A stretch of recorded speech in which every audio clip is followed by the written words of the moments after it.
Matahari terbit di musim hujan,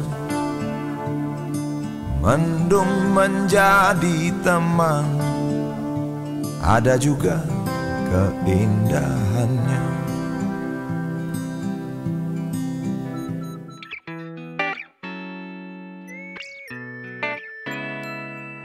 Kalau masih ingat, kita melakukan pose banana di lantai. Ini juga bisa dilakukan di dinding. Kita mengambil posisi duduk bersimpuh atau berdiri.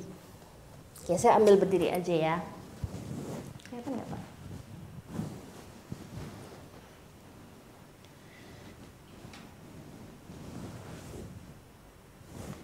Oke, banana. Kita melengkungkan tubuh ke satu sisi. Opsi pertama, pinggul ditempelkan di dinding. Seperti ini. Kaki dijauhkan, badan ditekuk. Kalau mau dua-duanya juga boleh begini. Atau satu saja, yang penting kepalanya tidak ditekan.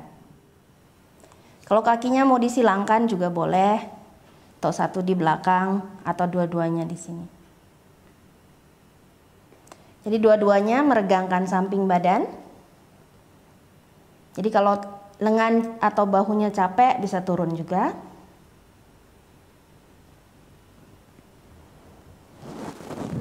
Begitu. Jadi apakah pinggulnya yang kita tempelkan badannya menjauh, ataukah pinggulnya menjauh badannya mendekat? Jadi keduanya banana. Kalau tidak ingin melakukan di posisi berdiri, kalian bisa lakukan di posisi duduk. Panggulnya jangan ikut mendekat. Dua-duanya begini, jadi nggak ada stretching jadinya. Kalau badannya atau bahunya yang dibawa mendekat ke dinding, panggulnya dijauhkan.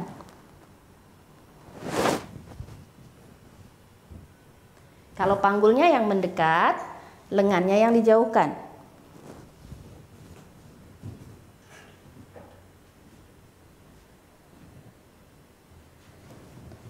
Oke kah? Peregangan di samping badan ya. Jadi ingat, sama seperti halnya banana di lantai.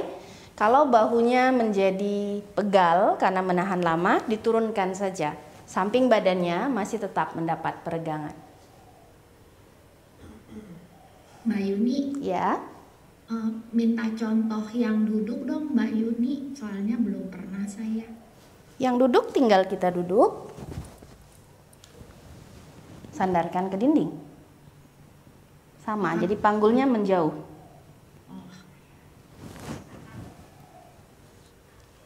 Kalau mau pinggulnya yang mendekat, kita bawa badannya yang menjauh.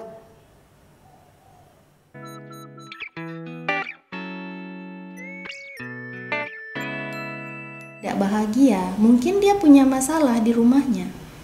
Kita belajar, oke, mungkin saya pun kalau berada dalam situasi seperti itu, mungkin saya juga akan menjadi orang yang menyebalkan. Jadi kita ada rasa di sana memberikan empati kita. Jadi lebih ada rasa penerimaan.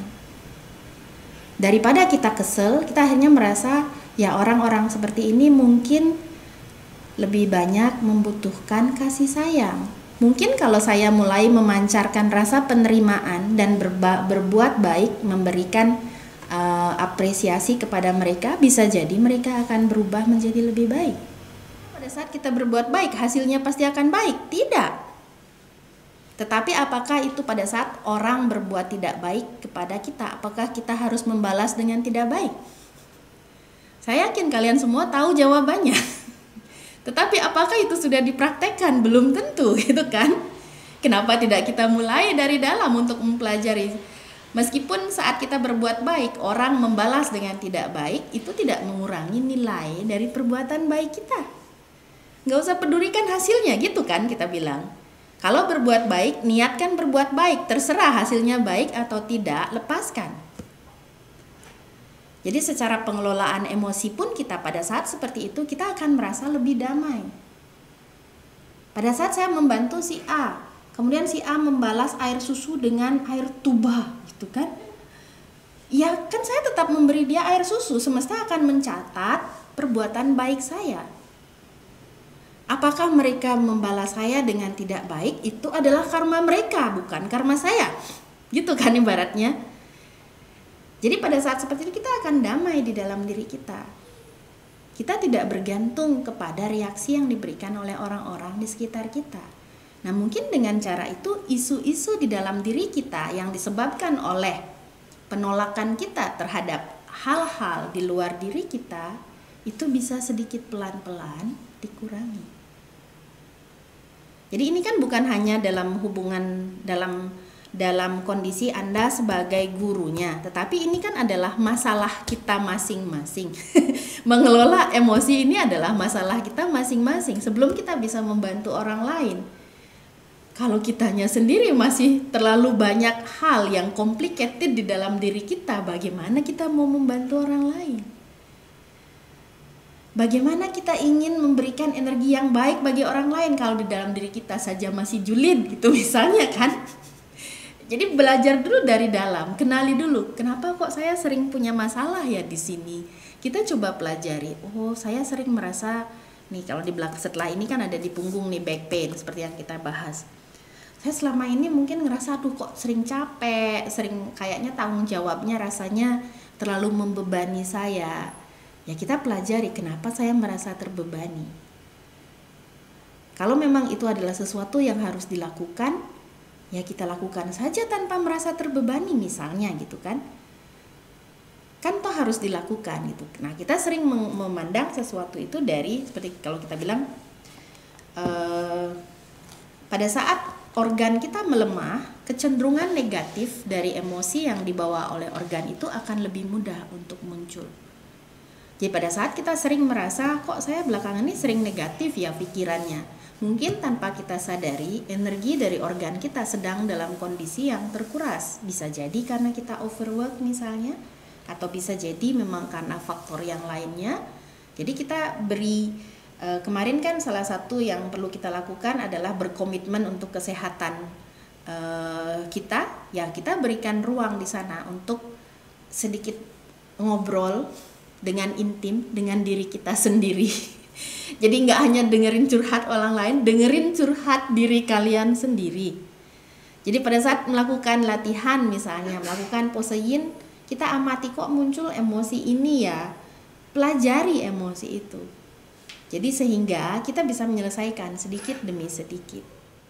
Jadi fungsi dari bahu itu adalah menopang beban kan. Kalau kalian gendong tas itu kan bahunya yang menopang kan.